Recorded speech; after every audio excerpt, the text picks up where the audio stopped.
कनकधारा स्त्रोत। इस स्त्रोत की रचना शंकराचार्य जी ने करी थी।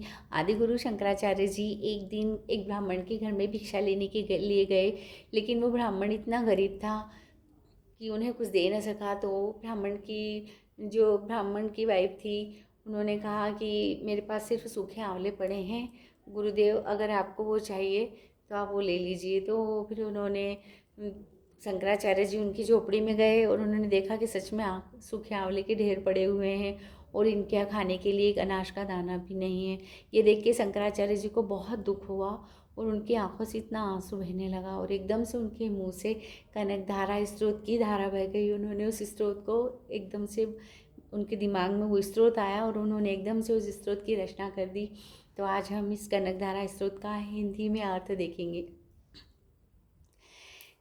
जैसे भ्रमरी खिले कुसुमों से अलंकृत तमाल तरु का आश्रय लेती है, उसी प्रकार श्रीहरि के रोमांच से सुशोभित श्रीअंगों पर निरंतर पड़ती रहती है, जिसमें संपूर्ण ऐश्वर्य का निवास है। संपूर्ण मंगलों की अधिष्ठात्री देवी भगवती लक्ष्मी की कटाक्ष लीला मेरे लिए मंगलदायिनी हो। जैसे भ्रमरी महान कमल दल पर आती जाती और मंडराती रहती है, उसी प्रकार मोर शत्रु श्रीहरि के मुखारविंद की ओर बारंबार प्रेम पूर्वक जाती है और लज्जा के कारण लौट आती है।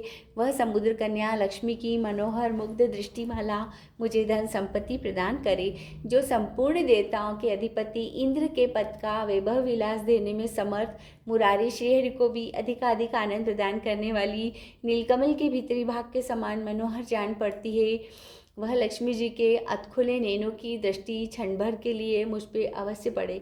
शेषशाही विष्णु की धर्म पत्नी श्री लक्ष्मी जी का नेत्र हमें ऐश्वर्य प्रदान करने वाला हो, जिसकी पुतलियाँ तथा वरोनियाँ अनंग के वशीभूत हो। अधखुले किंतु साथ ही निमेष नयनों से देखने वाले आनंद कंद श्री मुकुंद को अपने निकट पाकर कुछ तिरछी हो जाती है।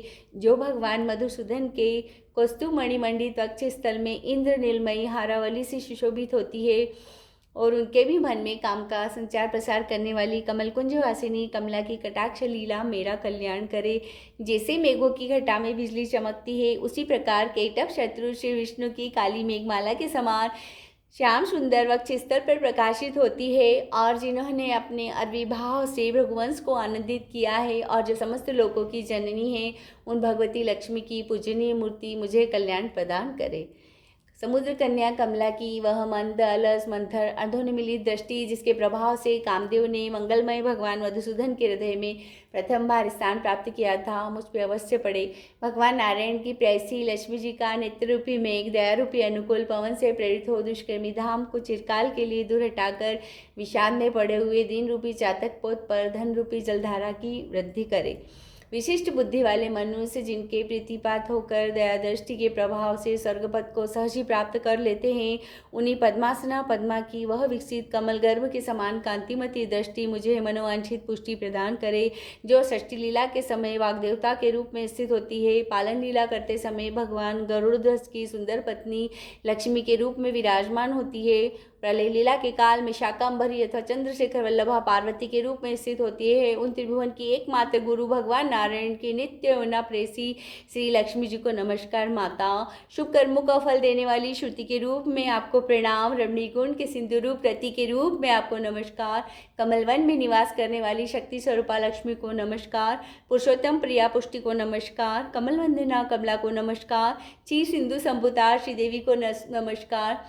चंद्रमा और सुधा की सगी बहन को नमस्कार। भगवान नारायण की वल्लभा को नमस्कार।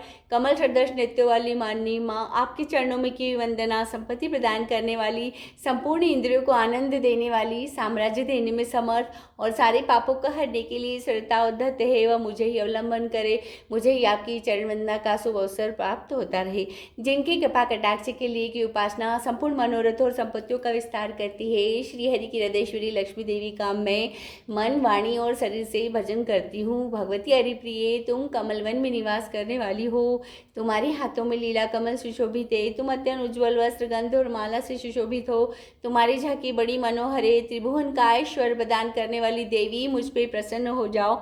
दिग्गजों द्वारा स्वर्ण कलश के मुख से गिराए गए आकाश गंगा के निर्मल जल से जिनके श्री अंगों का अभिषेक संपादित होता है, संपूर्ण लोकों की अधीश्वरी भगवान विष्णु की गृहिणी क्षीर सागर की पुत्री महालक्ष्मी को मैं प्रातःकाल प्रणाम करती हूँ। कमल नयन कैसो की कमली कामिनी कमले मैं किंचन मनुष्य में अग्रगण्य हूँ, अतः आपकी कृपा का स्वाभाविक पात्र हूँ। तुम उमड़ती हुई तरल तरंगों के समान कटाक्षों द्वारा मेरी ओर देखो। जो लोग इन स्तुतियों द्वारा प्रतिदिन वेद त्रिरूपा त्रिभुवन